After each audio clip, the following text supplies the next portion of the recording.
Good morning, everybody. This Monday, hope you had a very good weekend.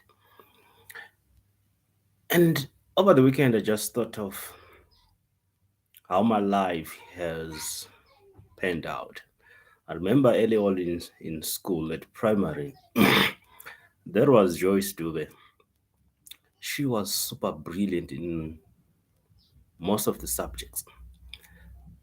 I would look at her in awe and say, but how could she do that?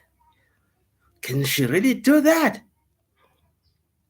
But instead of envying her or trying to emulate her, I would get inspiration to even elevate my performance to a level. Many times I would try to be at a level, and there were times that I managed to beat her, but there were times that I was always lagging behind. A weak person in that situation would envy that person, would hate the person. But the reason why somebody could go to the extent of hating somebody who excels better than them, it is because they don't understand that we are all in our different journeys. We are all running in our own lanes. But as you're running your own lane, yes, you can look at the man on the left or the right. And if there is something that they are doing good, you can try to learn something out of it. Why? Because after all, we exist in an ecosystem, and in that ecosystem, if there is something that is done by somebody or something that you could leverage on so that you can improve your own self, just do it. We went to high school. There was this lady. Uh, I'm in I'm in Ndebele speaking. There was this lady. She she used to speak Isishona. But when we were doing Isindebele, she was so brilliant. At times she would even beat a native Ndebele. She would beat me. She would beat me. I admit, she would beat me. Tatenda, that was the name.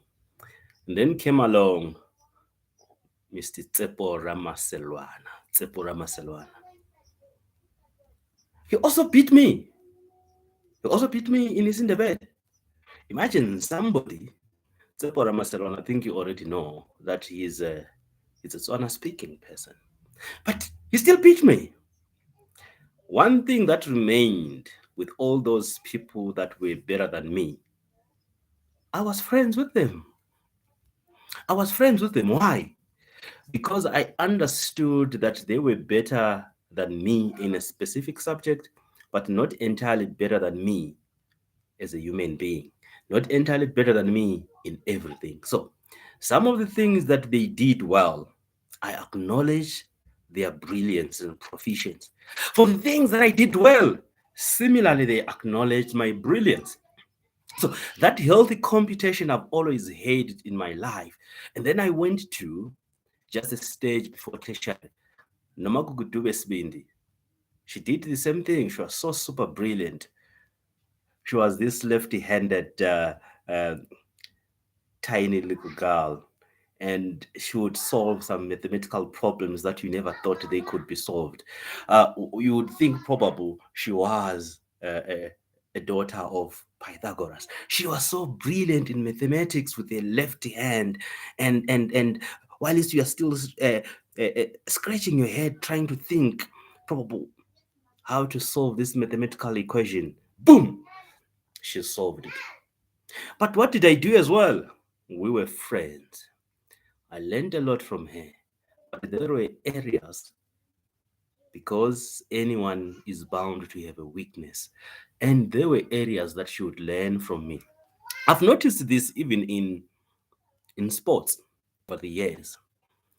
It does not necessarily mean the people have to be enemies. Let's think of Rafael Nadal, Roger Federer. They've been competing for each and every Grand Slam that came Roland Garros.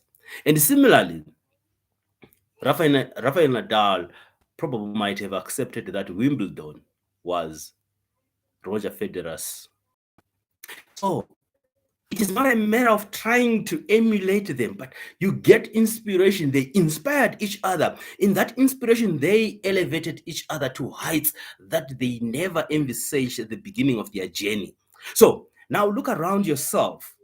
You might be, you might be staying next to a certain neighbor who's been doing some brilliant things. But instead of you envying and eventually loathing that neighbor, just get an inspiration from them. You might have that colleague that always find some ideas, and all those ideas probably they are actionable ideas, and the bosses love that person. Instead of you hating that person, thinking he's a spy, he's a pimp, or he's trying to lick someone's behind, be inspired. Find something as well that you can think of. Be creative. Find something that can make you valuable, make you indispensable, that can make somebody wants to come to you to understand, to learn something. Be a source of ideas.